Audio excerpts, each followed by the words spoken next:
Welcome to IELTS Easy.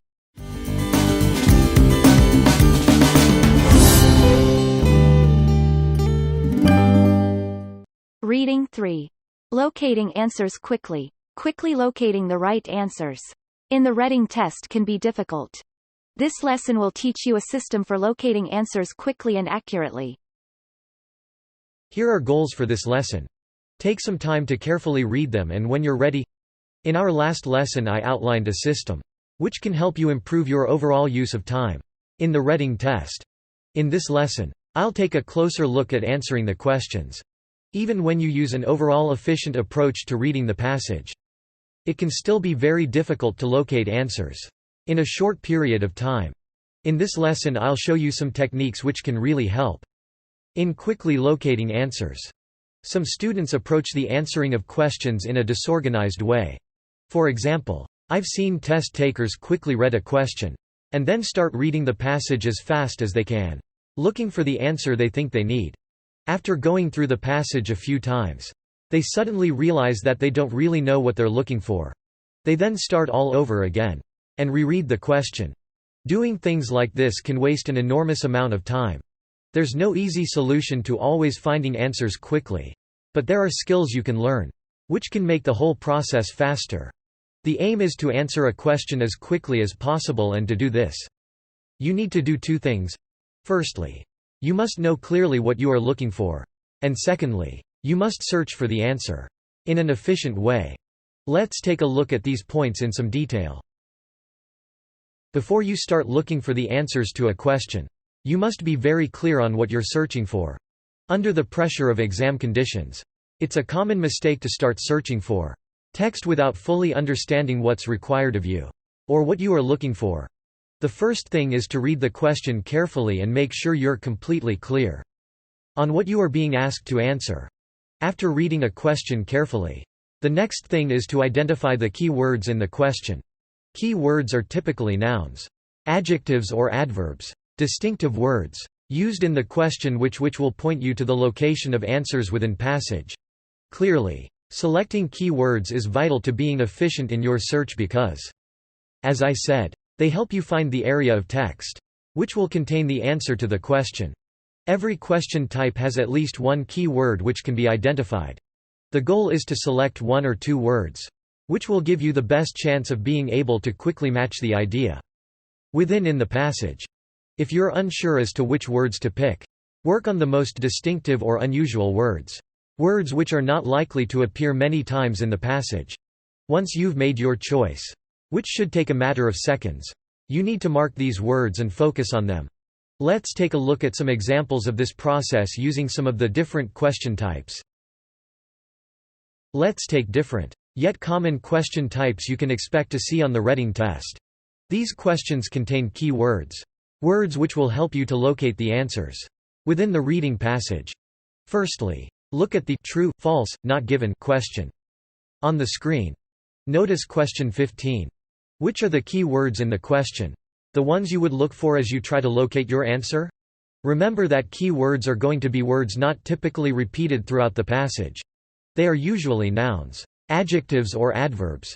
In question 15, blue and spiritual truth are the most likely key words. These are the words that you would look for in locating your answer. Take some time now to locate what you think might be the key words in the other questions. And when you're ready, click on a sentence to reveal my suggested answers for the key words. Identifying the key words in the questions is only half the job. The other half is to locate areas in the reading passage which use these same key words. These areas of the passage will probably hold the answer to the question. There may be more than one location using these words, so you need to do this quickly. Now, if you remember in the last lesson, I recommended that you highlight key words in the passage itself as you read through it. I also recommended making notes in the margin where it was suitable. These notes can be of great value in speeding up your search, because you can actually scan through these first. They may hold the key words and the answer to the question you're looking for. There's a good chance that you may find the relevant part of the text quickly using this approach. One word of caution: sometimes the key words in the questions can be expressed in other ways as synonyms. of words in the reading passage. Be alert to this as you search the text. If there's no match in your notes, you should now start scanning the entire passage for the key words. Scanning involves quickly moving your eyes over the text, looking for word matches. Scanning is different to reading. In reading, the goal is to understand the words. In scanning, the goal is word matching only. Scanning can therefore be done at a lot faster pace.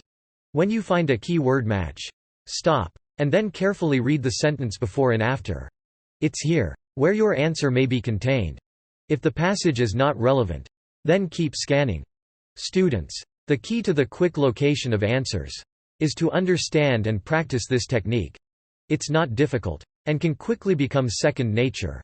Let me now explain scanning in more depth, and how to improve your skill. Being able to scan quickly through text is a vital skill in the IELTS reading test. It's also a skill that will serve you well in any other tertiary studies you may choose to do. In scanning, you must practice moving your eyes quickly over the reading passage, without actually trying to read the words. It's similar to the way we look through a telephone book for a name or number. We don't try to read every name. We try to match a key word. Here is a technique that I have found really improves scanning speed and saves you heaps of time. First, be 100% clear on what you are looking for.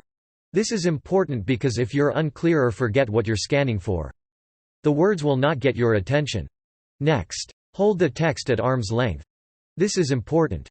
If you are too close to the words, you'll not be able to get the big picture of the text, and you'll tend to start reading. Having it at arm's length allows more words to be seen at a time. Start scanning by focusing on the middle of the first line of text, and then start moving your eyes straight down the page.